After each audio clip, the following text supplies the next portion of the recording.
Hey guys, what's up? It's Matt. Now I'm sure there's a lot of videos out there about the SONOS Roam and SONOS Roam SL, but I'll try to give it to you as much of it as I can anyways in a nutshell. So the SONOS Roam SL, where to start? It's easily a favorite in my collection of speakers. In the box we get the Roam SL, a USB-C cable, and a setup pamphlet. A big miss though is for the price, they should not negate adding a charging block or proprietary wall adapter, especially since sourcing your own qualifying power delivery block can lead to a malady of fails from not powerful enough to charge it to overcharging it that can cause a capacitor to swell or pop. This could potentially lead to a fire. I'll save you a little bit of trouble though. A good 10-watt charger is the safe zone and minimum recommendation by SONOS. Or of course buying their aftermarket cheapad, because of course they'd recommend that. It's SONOS, they want you to spend money on SONOS. Now I live in the SONOS ecosystem. I have Play 1s and Play 5s throughout the domicile, so the Roam is an easy fitting addition to the home's general sound system. But beyond that, it adds added benefits with portability, battery life, and connectivity, and we ended up being very fond of it. I like it a lot, and a lot more than I expected to. It's lightweight at just under a pound, or roughly 428 grams. It supports Qi charging that I mentioned earlier, when set vertically that is. It is IP67 weatherproof rated, and stylish, at least by my standards. There's 4 small feet for horizontal placement, if vertical isn't really your cup of tea.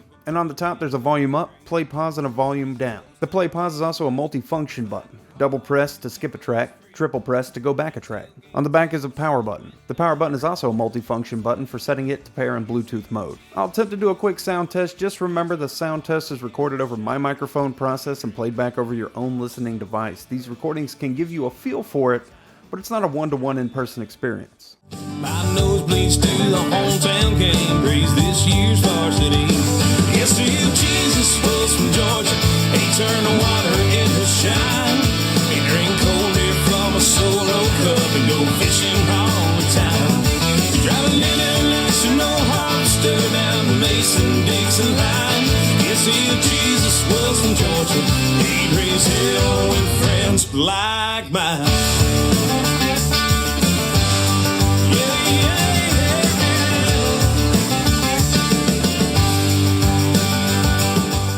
Now, like all SONOS family, it connects via Wi-Fi, but also connects via Bluetooth, using Bluetooth 5 or AirPlay. The coolest part about connecting to Bluetooth, though, is that it can pair with your other SONOS speakers this way, making it a sort of SONOS Connect, and that massively widens its usage and value even more. I've got to say, that is by far the coolest thing and the best thing about the Roam. Even if you don't care about it being a speaker, the portable speaker becomes the side bonus to using it in a way to connect to Bluetooth and just tie in the rest of your system. Now with mine, it did take a long time for it to charge. From getting it out of the box, it took me many hours to go from 8% to fully charged. However, its battery life is pretty fantastic. I set it in the office with me for hours on end before it got down to 89%. I take it outside with me to grill, I take it to rooms I don't have SONOS set up in, and the kids grab it and they take a shower and get cleaned up and listen to it in there. It's been steadily checking all the boxes of happy place for me. Using the desktop or phone app, you can track charging and battery life, grouping, and adjust loudness, as well as your bass and treble balance. You can do all this under the settings for the Roam or any of your SONOS speakers that you have set up on the app. If you're a first timer for SONOS, SONOS' app has never been the most intuitive in my opinion, but once you get rolling with it, it's pretty simple to use.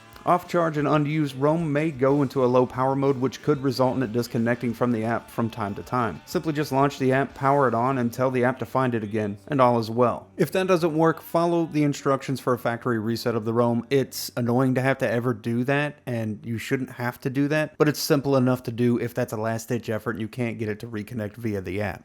There are definitely some great Bluetooth speakers, but going beyond great Bluetooth speakers, the Roam SL is a great speaker in general with that added bonus of being able to use it like a SONOS Connect. This is largely owed to SONOS making its integration into the SONOS ecosystem so fluid and well executed. Any of SONOS' price tags are enough to make the average consumer sweat, but they just don't disappoint. I hope this was helpful to someone. You guys have a great day, night, whatever it is, and I'll see you in the next video that I do. Have a dog box full of blue tick hounds named Mark, Luke, John, and Max. He'd be a fisherman of men with a zip code